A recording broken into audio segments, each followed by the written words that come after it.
안녕하세요. 화상 및 흉터 치료 클리닉 연세 차오름 의원 원장 양종민입니다.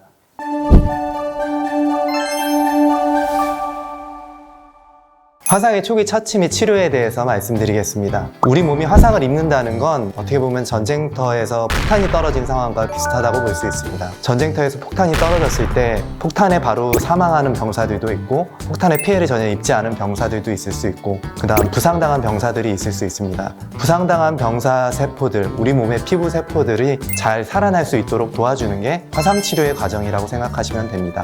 일단 우리 몸이 화상을 입었을 때 제일 중요한 것은 원인 물질을 제거하는 것입니다.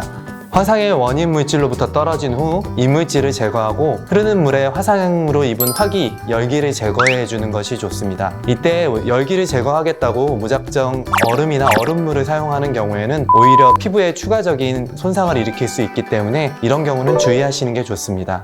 화상 초기에는 바로 나타나지는 않지만 화상을 입은 뒤 2, 3일 정도 지난 후에는 화상을 입은 부위가 심하게 붓기 시작할 수 있습니다. 그래서 화상을 입은 부위 주변에 있는 액세서리들, 반지나 시계 같은 경우는 미리 제거를 해주시는 게 혈류순환에 도움이 되고 붓기가 더 심해지는 것을 방지할 수 있습니다.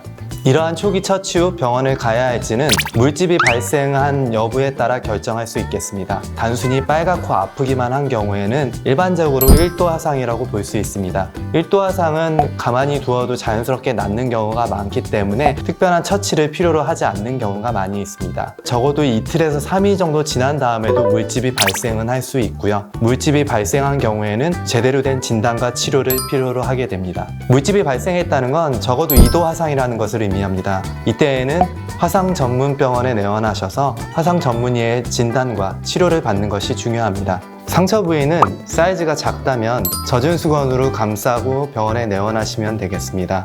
만약 마른 수건으로 감쌀 경우 상처 부위에 달라붙으면서 수건을 뗄 때 통증과 피부 손상과 출혈을 유발할 수 있기 때문에 젖은 수건으로 감싸서 내원하시는 방법을 권유드립니다. 상처의 사이즈가 크거나 소아의 경우에는 젖은 수건으로 감쌀 경우 저체온증을 유발할 수 있습니다. 이 경우에는 마른 수건으로 감싸서 내원하시는 것이 더 좋습니다. 하지만 이때에도 수포가 벗겨진 부분의 일부분들은 젖은 수건으로 감싸고 내원하는 것이 더 좋습니다.